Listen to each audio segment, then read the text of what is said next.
Bartholomew Buttersworth was walking home. The sun was shining. Birds sang a happy tune. Bartholomew smiled. It was a good day to be him. Bartholomew felt like skipping.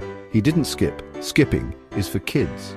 Bartholomew was a grown man. He had important things to do, like farting. Oops, Bartholomew let one rip. It was a small one, a tiny toot. Bartholomew giggled. He couldn't help it. Farts were funny. Little did Bartholomew know this was no ordinary fart. This was the start of something big, something smelly, something disastrous, you said. Bartholomew had a lot to celebrate. He finally asked out Patricia Picklewort. She said yes. Patricia was the prettiest girl in town, and Bartholomew just got a new job. It paid a lot of money, enough for him to buy his dream car, a shiny red convertible. Life was good. Bartholomew imagined driving Patricia around in his new car. They would go on picnics and watch sunsets. Bartholomew couldn't wait. He was so happy he did a little dance. Right there on the sidewalk. Bartholomew stopped dancing. His stomach felt funny. A rumble started deep inside. Uh-oh. He knew that feeling. It was a fart, a big one. Bartholomew tried to hold it in. But it was too late. The fart exploded. Boom! The fart was loud. It echoed through the streets. It smelled like rotten eggs and stinky cheese. People fainted. Dogs ran away. Birds fell out of the sky. This fart was powerful. It was the worst fart in history. The city was in chaos.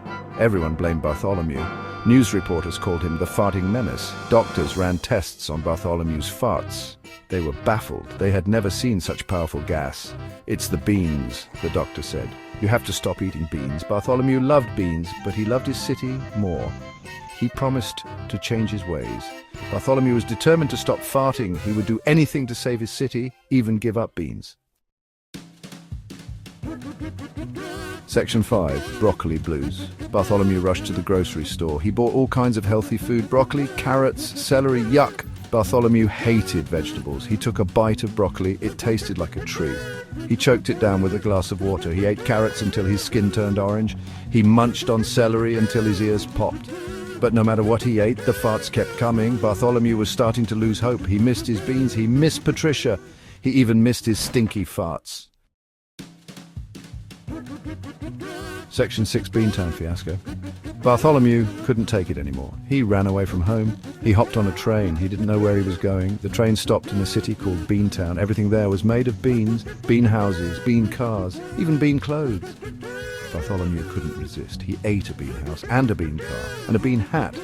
He farted so hard he blew the city away. Bartholomew sighed. He couldn't escape his curse. He was doomed to be a farting fugitive. Section 7. Mum knows best. Bartholomew called his mum. Mum, he cried, I can't stop farting. Have you tried Ozempic? His mum asked. Ozempic? Bartholomew said. It's a new medicine, his mum said. It's supposed to help with, well, you know.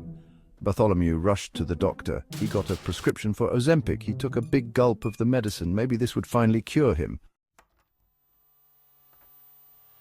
Section 8. A toxic reality. At first it seemed like Ozempic was working. Bartholomew's farts were less smelly, but then something strange happened. His farts became musical. They played Beethoven, Mozart, even Justin Bieber. People stopped covering their noses and started covering their ears. The farts were louder than ever. They shook the ground. They cracked windows. They even caused a few earthquakes. The doctors were stumped. Ozempic made Bartholomew's farts worse. They told him to stop taking it, but it was too late. The damage was done. Section 9. Gone fishing. Bartholomew decided to leave. He couldn't stay on land anymore. His farts were too dangerous. He packed a bag and set sail for the ocean. Maybe fish like farts, he thought. He was wrong.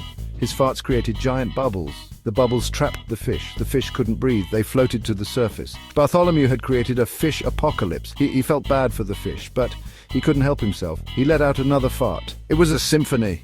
Bartholomew sighed. He was a farting machine, and he was going to fart until the day he died. At least the ocean was big enough to handle his smelly tunes. The end.